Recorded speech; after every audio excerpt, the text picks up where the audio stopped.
One of our church members found a rattlesnake in the house. It's horrible. We live in Phoenix. These things happen. So you should move here anyway, but it doesn't happen a lot. But so they had a rattlesnake in the house, and their youngest son, who's in preschool, the youngest son screamed, "Just call Pastor Mike." And and I thought that was like so cool. Like,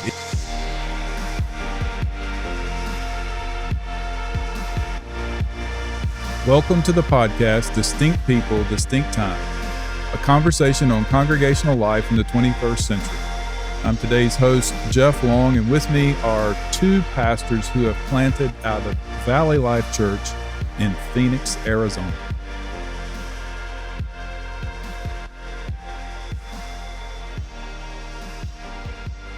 Well, in the last episode, I sat down with Brian Bowman, who is the founding pastor of Valley Life Church, and today I am thrilled to sit down with two of the pastors of other Valley Life churches that have been planted out of Valley Life. So introduce yourselves. yeah, my name is Mike Lee, and I get to be the pastor down at Valley Life North Mountain.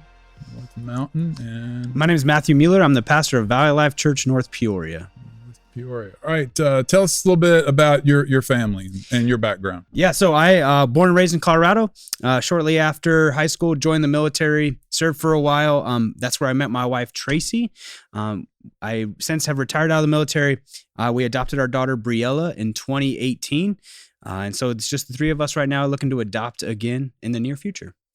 Tell us about you and your family. Yeah, so I was born in Ohio, but I moved to Arizona, so I'm as close to local as they have out here in Arizona. My wife and I have been married for 21 years. My wife is a nurse practitioner. She just actually got her doctorate of nurse practitioning, and so she teaches over at Grand Canyon University. We have a son who just graduated high school, daughter Michaela, who just promoted out of 8th grade, and a daughter Courtney that just left 6th grade. So we're in that kind of range. So James, Michaela, and Courtney, really active kids. And so that's kind of what we're doing. Awesome. I will enjoy getting to know you guys. This is such a unique story, what happens here at Valley Life. So how did you get connected to Valley Life Church? You got two different pathways of how you got here. So how about you, Mike? So I had been on staff at a church. I had started to felt a kind of a call to go plant. There was just some different things in my life that were indicating that. And a time came where planting became kind of an option. My wife and I started talking about, and we got invited to a church plant that was meeting in a guy's house. And he asked me if I would just come and be his youth pastor. And I was like, well, what's your plan? There was 4 people in that church. When my family got there, we doubled up the church. And I had no idea what his plan was. And so we met a couple times and I just couldn't figure it out. And then a friend of mine introduced me to come up here to meet Brian in Tremonto, who said, if you're interested in church planting, you should come up here. And I always tell this story. When we pulled into the parking lot, there was a sign out front that said, Valley Life, make disciples, plant churches. And I just looked over at my wife and I said, I think we're going to learn how to plant a church here. And so just a friend invited us, and that's how we got here. Cool. How about you, Matt? Yeah, so when my wife and I, after I retired out of the military, moved to Phoenix, we started attending a church, and we just were lacking depth, lacking kind of the community we wanted. And so some of our friends started coming to Valley Life Church. We started coming to Valley Life Church. I became a member of the church, and then shortly after becoming a member, I felt that calling to church plant and got started in the church planting process that way, but just through being a member of this church. So, Mike, you call yourself, this is the first time I've heard it, a co-vocational pastor. Yeah. You've already corrected me. You've corrected a couple of the students, so where we're from, everybody calls it bivocational. Yeah. So give us the distinction and explain your co-vocational life. So several years ago, I heard Brad Briscoe was talking. He kind of does co-vocational stuff for North American Mission Board. And the big distinction that he made is that bivocational pastors are oftentimes people that are looking to use a job until they can get into full-time ministry. Right. And that's just never been the path that I have felt called to. Co-vocational is to say I truly want to continue to do both. I want to work in the marketplace. It keeps me around non-church people, a lot of non-Christians. And then I also want to work hard and serve this church and lead this church. And so I do both roles, and I intend to stay in both roles, which has just been a fantastic way for our church to start out and to grow. We were able to start up, and we don't have the burden of a pastor's salary. We don't have to worry about that. And again, it keeps me in 2 different worlds. So. Yeah. So I want to be clear with those listening. You're not some part-time guy. No. I mean, I work a lot of hours. You own your own business. I own my own business. Yeah. So yeah, I own a construction company. So we're a $15 million commercial contractor here in Phoenix. And yeah, I own that company. I'm the president there, so I'm very involved in that. No, it's not a part-time job. There you go. Yeah. All right. Yeah. So when did you? So you kind of started on the pathway. You knew you were interested in church planting. What prompted it for you once you get here? I mean, that wasn't in your mind, was it? No, not at all. I thought at some point I was working on my degree for healthcare administration. I'm thinking I'm going to run a hospital one day. That's what I was going to do. Well, you are, but go ahead. Yeah, that's right. Yeah, different kind now. But we, shortly after attending the church, we started the adoption process for our daughter, and it required a pastoral referral. But we were still pretty new to Valley Life Church, and so I said, hey, we should take Pastor Brian and his wife out to lunch, let them get to know us, and then ask them to do this referral for our adoption. And somewhere like out of left field, we're sitting over at Chili's, and Brian's wife says, Matt, have you ever thought about getting into ministry or being a pastor?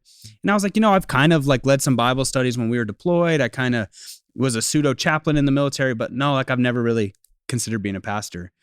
Fast forward a little bit, I finished up my bachelor's degree in healthcare administration. I'm getting ready to apply for my MBA so I can get started on my dream of running this hospital. And I feel God just stopped me and say, hey, I want you to get into ministry. And so spend some time praying and fasting through that. Eventually sit down with Pastor Brian and say, hey, I'm thinking that God's calling me into ministry. I'm sold out on the vision to make disciples and plant churches. I want to get involved. How can I help?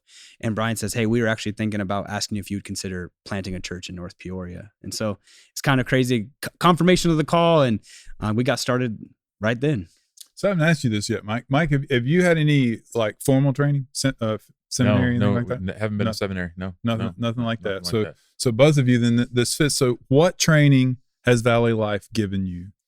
Yeah, to do what you're doing. Yeah, so a ton of leadership training, being part of Preaching Collective every week. The entire time we were going through the training process, we do that. So it's every single Thursday. We spend about 3 hours together.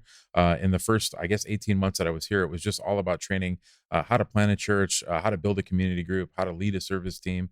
I had come into this with a lot of other leadership, opportunity, I guess, experience, right. But there's nothing like church planting. No. I don't care what you've done before. I grew a company from $3 million to $15 million. I manage 100 employees, but there's nothing like church planting. Mm-hmm. And so Valley Life has been fantastic at just walking us through all the steps of that process. So that's been it. And along with that came when we first started, Brian gave both of us, it was a reading list, a list of podcasts, people that we're supposed to be listening to, reading through. So we did a lot of work like that as well.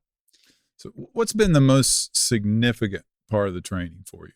Well, I think Mike and I are two completely different levels of leadership. Mike obviously, was already running his company when we got started. We got started about the same time. And I had military experience, which is completely different than what we're at now. But we started with the 10 core values of training, and it was like vision. What's your vision for the church? How do you cast a vision? Building a foundation, learning that everything runs on the rails of relationships. So for me, it was teaching me, hey, how do you pastor people? That's probably been the most important part that I had to learn. But I think Mike probably already knew some of that. But that was the most influential to me. Yeah. So everybody talks about church planter being an entrepreneur. Mm-hmm. You obviously got some of that in your life. Sure. But you just said it's different. Yeah. What's different? I just there's so many things. You're starting something from nothing. Which, that's the entrepreneurial part. But you realize very early on that you can't do it. You just can't do it on your own. It's one of those things where you'll just have these moments where you're just in prayer and just say, Jesus, please let somebody show up. I always tell this story. There's the first couple of people that you invite to come to the church, and they're your best friends, and they would do anything for you. I mean, if you needed money, you'd go to them to borrow. And then there's some point you find yourself sitting in a coffee shop. And for me, it was with Thomas and Jamie Cook. I'm sitting in a coffee shop. I'm about to meet them and ask them, will you come and help me plant this church? And they're the first people that I know. They could say no. I mean, they're not the people that have been eating dinner at my house once a week. This is the first people that I've said, can you do this? And I remember just desperately praying, please, Jesus, don't let me have to go back to the core team and tell them I failed to get this first couple to come with us. You're just completely desperate. You cannot rely on your own abilities to do it because they just won't get it done for you. So.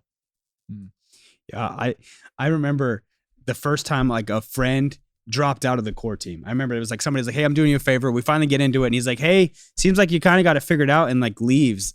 Like nothing can prepare you for that. Cause like our heart and soul is invested into this. Like our livelihood depends on it. And we feel called to it, but not everybody's right there with you. I mean, that's hard when you're doing something with your friends, but you're also pastoring them and leading them and shepherding them. It's like nothing else I've ever experienced before. So how did you guys recruit your core team? You keep saying core team. How did you do that? Yeah, for me, it was just you start off with people that you know, and then it's people in the neighborhood, and you just ask them. It's really just casting vision. Hey, we want to make a church here where there didn't used to be a church. Well, what will that look like? It'll look like this. And we always lead with like, hey, it's got to be you. It's got to be now. And here's what it is.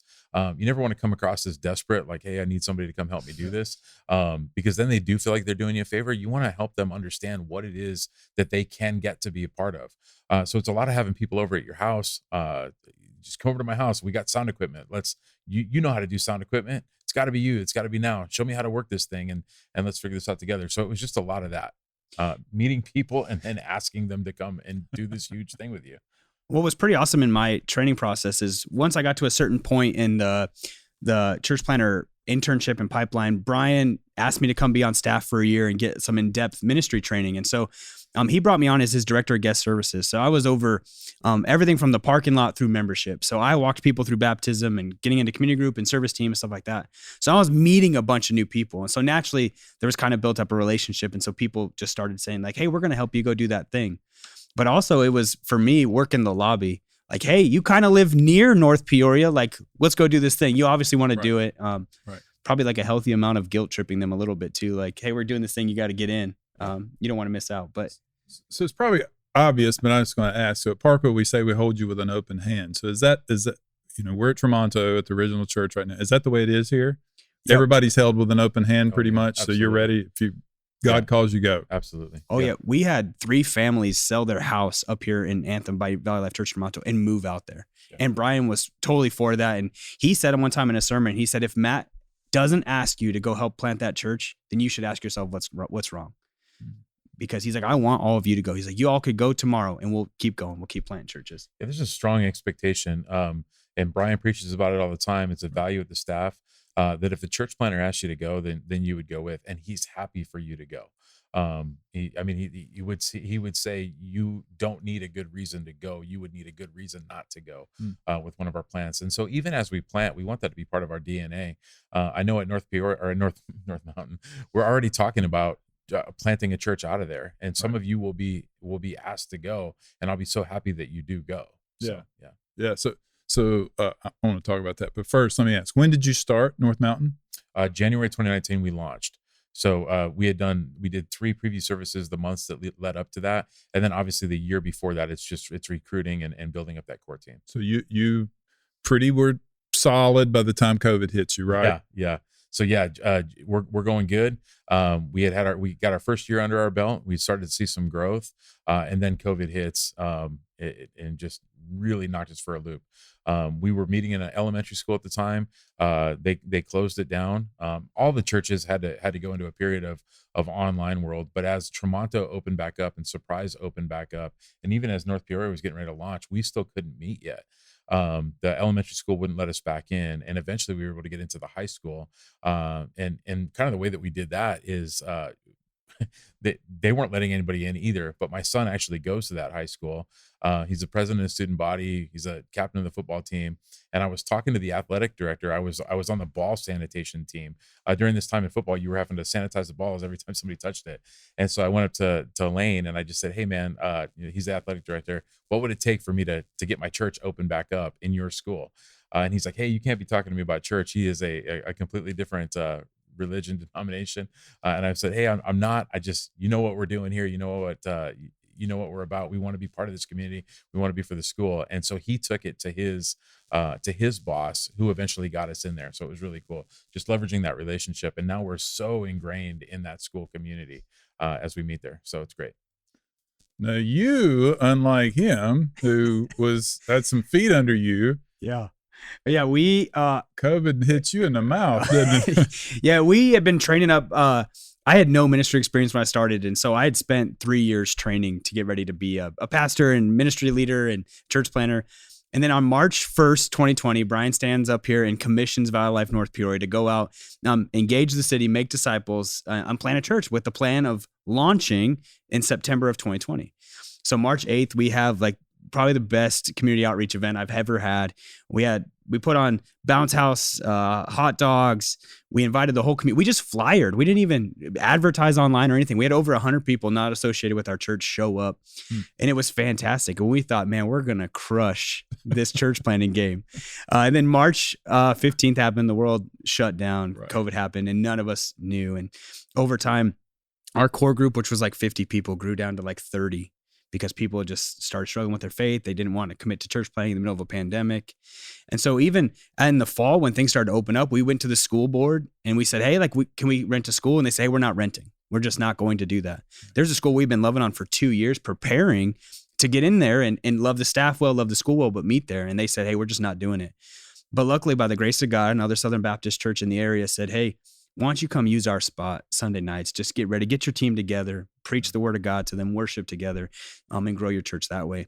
And we've been meeting there since October. We had our grand opening in January, and we're seeing people start to come even on Sunday nights and even through COVID. And so it's been an awesome experience. It was hard, definitely really hard. Leaned on a lot of these guys for wisdom and support, but yeah, that was a rough start.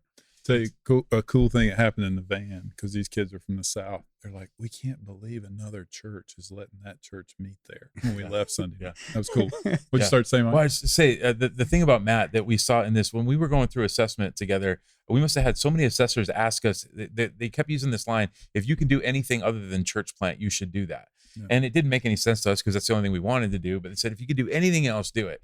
And what you could see during COVID is that there is nothing else that Matt was going to do but plant that church. And it wasn't, nothing was going to get in his way of that. It was just tenacity. It was fantastic. So good. Yeah. So we can see the love you guys, the relationship that you have.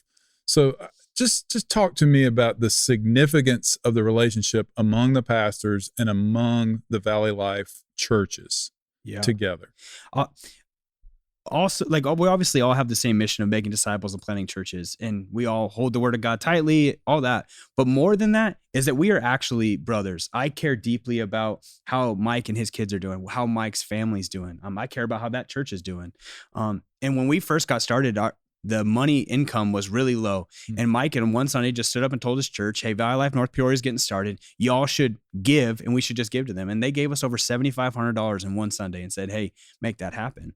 But even more than that, like, coming up pretty soon, my worship leader's taking a little vacation. So Mike's worship leader is going to come and lead worship for us. We just are open-handed with everything, and we care about the success. A success at North Mountain is a success at North Peoria. We do really just, in general, we all like each other. We enjoy each other, being around each other, but it's a lot like family. So even if we get upset with each other, last week in our Thursday meeting, there was a little disagreement about something, but it doesn't matter because we're family. And I remember when Brian, when we first got up here, Brian was preaching a sermon on family, and he would always say, the family is an anvil, dinner's at 6. Like, you can't break it. So you can get mad, you can get upset or whatever, but the family's an anvil, dinner's at 6, and we'll see you there. And so for us, it's like, hey, Thursdays at 1:00, we're going to come back together. We really do care about each other. It really is a family. We're invested in each other. So yeah. And that's incredible. And you see the fruit of it in a huge and massive way. All right. So you're a second career pastor. Military career, and then pastor. You're a co-vocational pastor. What are the unique struggles that you have pastoring? I think the unique struggle, especially launching a church, planting a church. Nobody cares that I grew a company from $3 million to $15 million on Sunday. Can you preach? Can you preach? Like, we don't care what you've done anywhere else. And that world's success doesn't mean anything. In my other world, I'm in a business group with other owners of companies that are 2 and 3 times larger than mine. The largest company in there is a $500 million company. And I can go in there and talk to that person every single day. But on Sunday morning, it's like, Well, so what? Can you preach? Did you prepare a sermon? Can you lead us through COVID and what's going on? We want to see. We don't care what else you've done. And I think of it a lot like when you're a dad. When you're a dad and you have a brand new kid and you come home, he doesn't care what you did. He didn't care how good the day was. Didn't care like whether or not you took on the world with a squirt gun. It's like, hey, now it's time to get on the floor and play with me. And now you need to be a dad. And so that's what's been challenging and fun about it.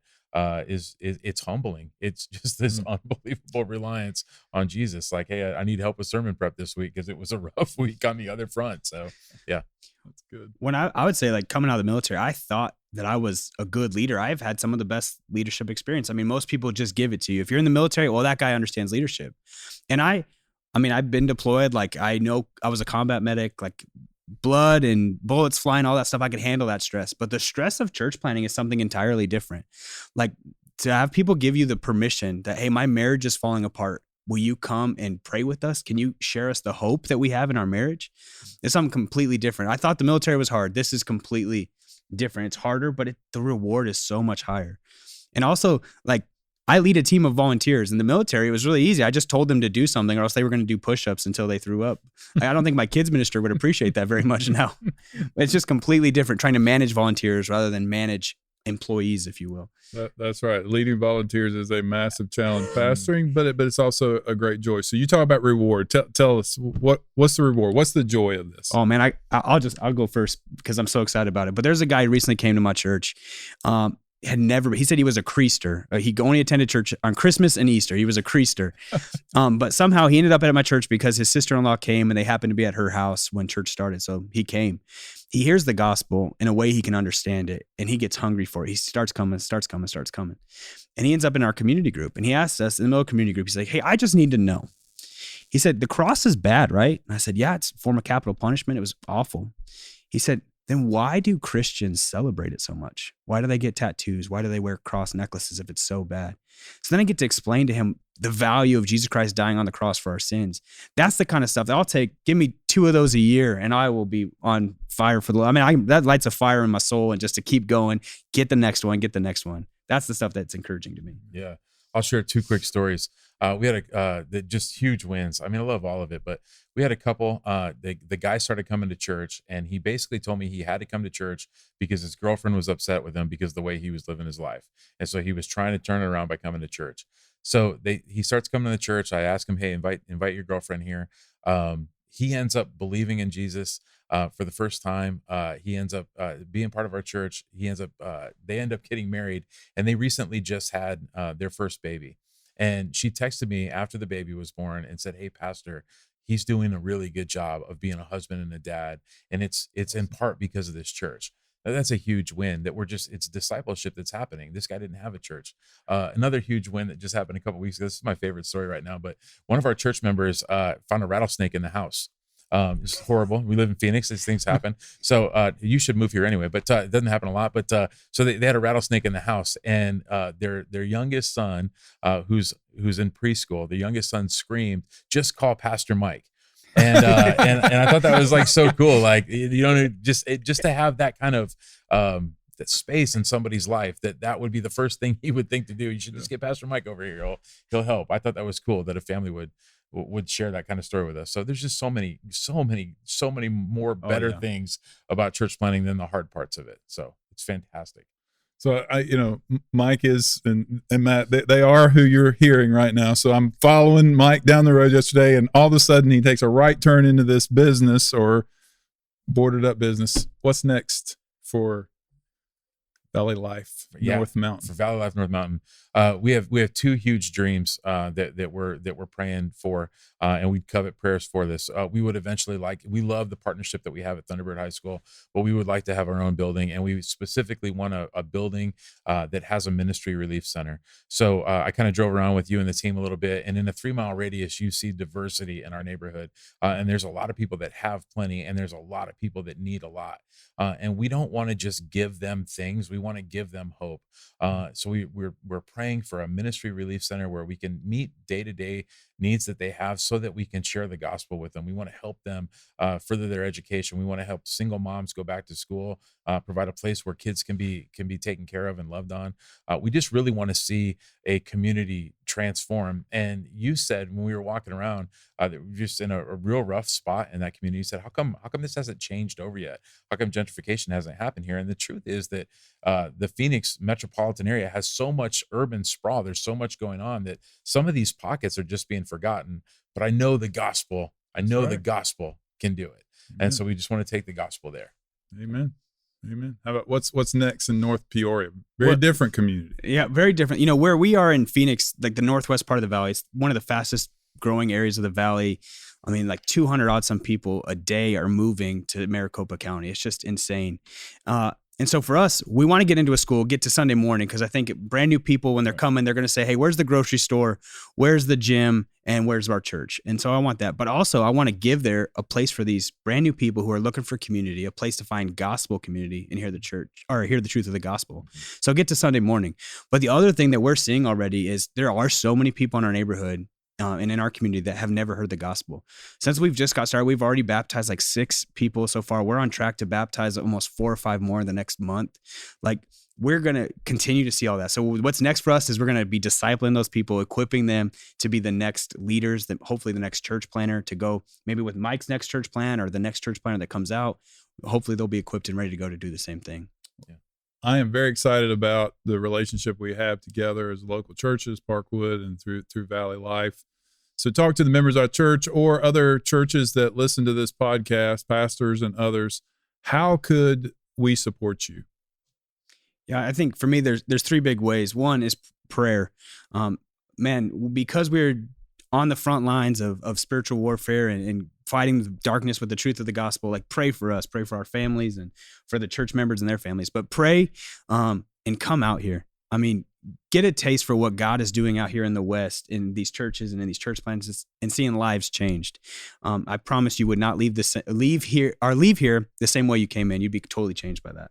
Yeah, and you know, as these young people that you've brought out, when they come back and they're excited, one of the things that I used to see when I was a student pastor or a college pastor is kids would come back from experiences like this, and people would just, I don't know why they do it. They just want to throw like cold water on it. You know, they just want to tell them why it can't happen.